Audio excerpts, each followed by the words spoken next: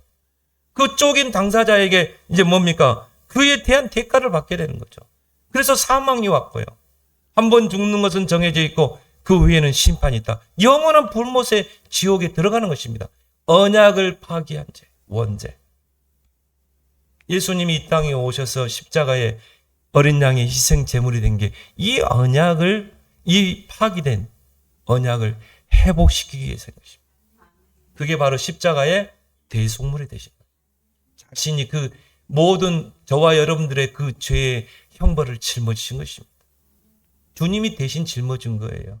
죄로 말미암아 죽어서 저 지옥까지 가야 되는데 그 모든 것을 다 짊어진 것입니다. 그게 십자가예요. 그래서 뭡니까? 원죄 문제를 해결했잖아요. 그리고 구원의 중보자가 되셨죠. 하나님께로 가는 길을 열어버린 것입니다. 우리를 모든 죄와 사망에서 해방시키시고 사단의 권세에서 우리를 건지시고 하나님 만나는 새롭고 산 길을 열어버린 거예요. 그래서 옛날에는, 과거에는요, 성막의 지성소와 성소를 휘장이 가로막고 있는데 예수님이 십자가를 통해서 자기 육체로 휘장을 갈라버린 것입니다. 누구든지 지성소로 하나님 앞에 나아갈 수 있도록. 그래서 우리는 하나님을 아버지라 부를 수 있죠. 왜? 예수 그리스도가 우리의 구원의 중보자. 그래서 하나님께서 인간은 연약하기 때문에 언제든지 언약을 파기할 수 있어요. 그래서 하나님이 파기될 수 없는 영원한 언약을 주신 것입니다. 그게 바로 뭐죠? 그리스도. 히브리서 13장 8절에 그리스도는 어제나 오늘이나 영원토록 동일하시다. 영원히 파기될 수 없는 영원한 언약을 주신 거예요. 그리스도. 여러분 평생에 붙잡아야 될 예수 그리스도. 그리고 뭡니까? 파기될 수 없는 영원한 언약. 세계복음화. 이거는 누구도 막을 수가 없어요. 그리스도를 통한 구원 누구도 막을 수 없어요. 여러분의 그리스도의 구원의 은혜가 임하는데 거부할 수 있습니까? 거부할 수 없어요. 저항할 수 없어요. 불가항력적인 은혜. 저항할 수 없는 은혜. 영원한 언약. 세계복음화 막을 수 있어요? 지금까지 많은 그런 황제들, 왕들이 일어나서 기독교를 핍박하고 심지어 불에 태우고 화형시키고 굶주린 사자굴 속에 집어넣고 지금도 많이 지금 순교당하고 있습니다. 나이지리아에서는 한 마을의 기독교가요 완전히 몰살당하고 지금도 그런다니까요. 그럼에도 불구하고 세계복음화는 진행되는 거예요. 이 세계 땅끝 복음화는 막을 수가 없는 것입니다. 왜? 하나님의 영원한 언약. 그래서 우리는 뭡니까? 한 손에는 예수 그리스도의 언약, 한 손에는 세계 복음화, 이 언약을 붙잡고 이제 표대를 향해 달려가는 것입니다. 그리고 강단은 뭡니까? 언약 체결의 현장인 것입니다. 하나님이 주의 종을 통해서 약속의 말씀을 주시는 거예요. 그 약속의 말씀은 어떻게 해요? 언약으로 붙잡고 하나님과 언약을 체결하는 게 강단인 줄 믿습니다. 언약을 체결하면 어떻게 해야 돼요? 마음판에 새겨야 되겠죠. 뇌에 각인시켜야 되겠죠. 6일 현장에서 그 언약이 성취되는 것입니다. 100배의 결실이 맺는 것입니다. 그래서 말씀의 씨가 강단에서 떨어질 때 우리 마음밭이 옥토가 되면 어떻게 됩니까? 우리의 현장에서 100배로 결실 맺는다니까요. 그래서 올해는요, 여러분 밭을, 마음밭을 다 기경해야 돼요. 길가밭 다 갈아엎고 돌 가시다 제거하고 잘 듣고 잘 깨닫고 나가서 100배를 결실 맺는 옥토를 만들어라. 하나님의 말씀의 씨는 아무 이상이 없어요. 우리 마음밭이 어떤 밭이냐가 중요한 거죠. 그래서 올해는 여러분이 딱 키워드를 붙여보세요. 옥토를 만들자. 그래서 2026년 한 해가 강단 언약을 굳게 붙잡고 기도해서 100배의 결실 맺는 해, 하나님 나라의 망대를 세우는 그런 해가 되기를 예수 그리스도는 축원합니다. 하나님 아버지 은혜를 고맙고 감사합니다. 우리도 아브라함처럼 분명히 하나님은 언약을 우리에게 주셨음에도 불구하고 우리는 현실을 바라보고 나 자신의 처지를 바라보고 흔들릴 때가 많았습니다. 하나님의 언약과 현실이 안 맞아 보일 때도 많았고 또 그것 때문에 낙심할 때도 많았는데 하나님은 그때마다 시청각을 통해 보여주셨고 또 다시 한번 강단을 통해 또 언약을 붙잡게 확인시켰고 오늘 아브라함에게 그 희생 제물을 통해 여호와의 횃불이 이 제물 사이에 지나가는 것을 증표로 보여주면서까지 아브라함에게 언약을 새긴 것처럼 이제 우리가 영원한 파기될 수 없는 그리스도 세계복음화 언약 붙잡고 강단의 언약을 통해 백배로 결실 맺는 그런 증인들이 되게 하여 주옵소서. 예수님의 이름으로 기도드리옵나이다. 아멘.